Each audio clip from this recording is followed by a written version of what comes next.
With the i4, BMW blends everyday comfort and styling with absolute top-tier performance. But in this M50 model with the 20-inch wheels, how far can you reasonably expect to go on the highway here in the real world on a charge? Let's go find out.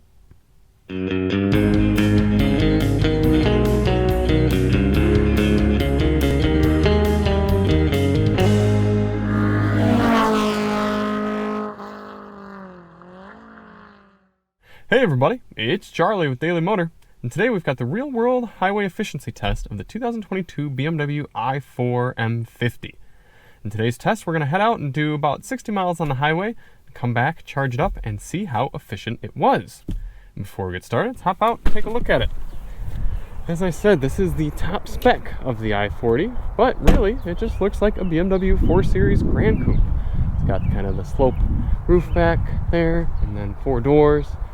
Big old Pirelli P0 tires designed specifically for this car to have a little bit of eco, but a whole lot of grip. And as you can see, a little bit wet today as well. The road should be dry by the time we head out, and I had to wait until later in the day to get some drier roads, but we're gonna make it happen. If you do want to see more on the i4, we've got a few videos, got a DM test drive, a live drive, and a review of the excellent Harman Kardon audio system. Now we've got the car all charged up using our Grizzle E charger. Shout out to Grizzle E. Great solution for home charging or business charging, really. They do a whole different lot of products. But in today's test, we're going to run the climate control at 67 degrees Fahrenheit. That's because outside it's 59 degrees Fahrenheit, which should be a very efficient temperature for electric vehicles. If it were hotter, we'd run the climate control at a higher temp, but we don't want to have to use a ton of heat. We've got our tire pressure set to their door placard, 39 PSI front, 45 PSI rear. So let's get that climate control set. Start it up. GPS is reset, car's trip computer is reset. We're ready to roll. We do have a few miles of non-highway before we get there. So we're gonna drive, make sure we're in Eco Pro here. We're gonna drive nice and easy over to the highway. We're gonna drive in one pedal mode and kind of just drive reasonably. We'll pick up with you once we get to the highway.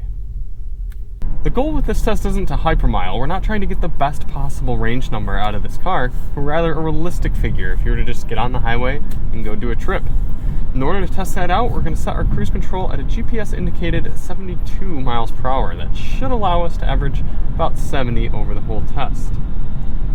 Clearly no problem getting up to speed here in the very powerful i4.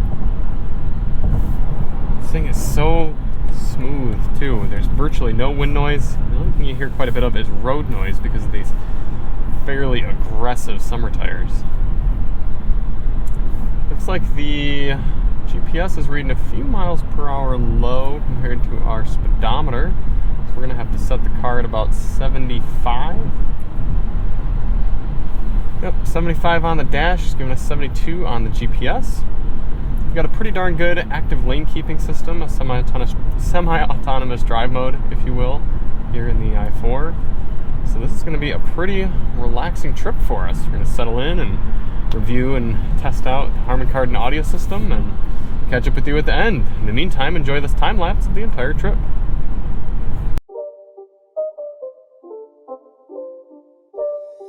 It's not a game, it's a rich thing.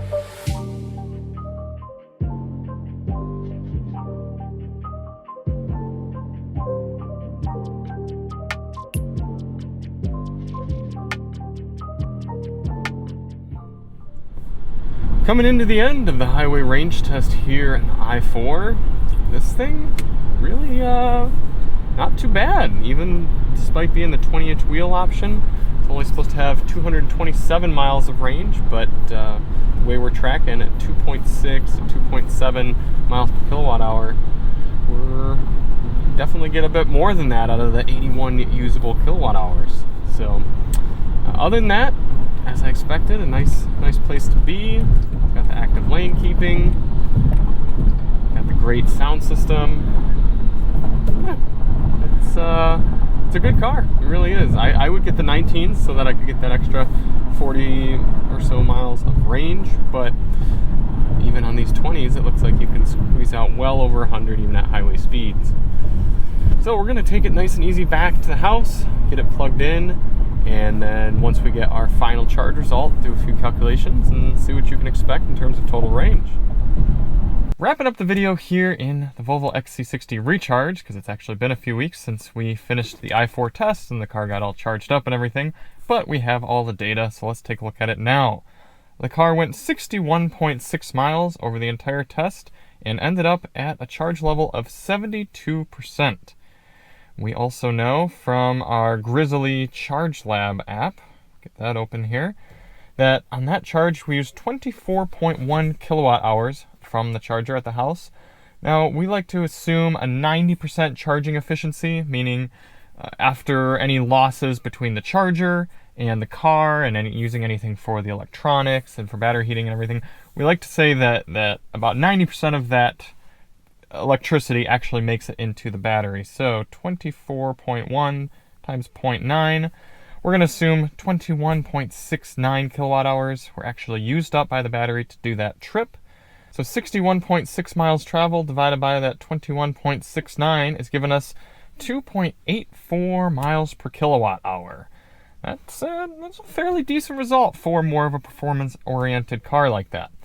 In the i4 M50, we've got an 83.9 kilowatt hour battery pack. So 83.9 times that 2.84 miles per kilowatt hour.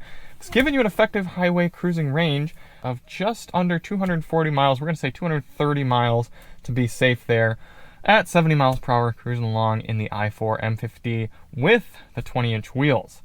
Now, if we calculate based on how far we went and the percentage of the battery, the car would be estimating more around 220 miles of estimated range. So I think that 220, 230 range is going to be pretty safe for you if you're just cruising along in fairly ideal temperatures and climate situation, wind, etc.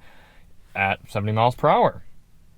Not the most impressive EV, but I still think a comfortable well over 200 miles of range is definitely going to get you from DC fast charger to DC fast charger, allow you to get in, plug in, stretch your legs a little bit, and continue on with any road tripping that you're doing.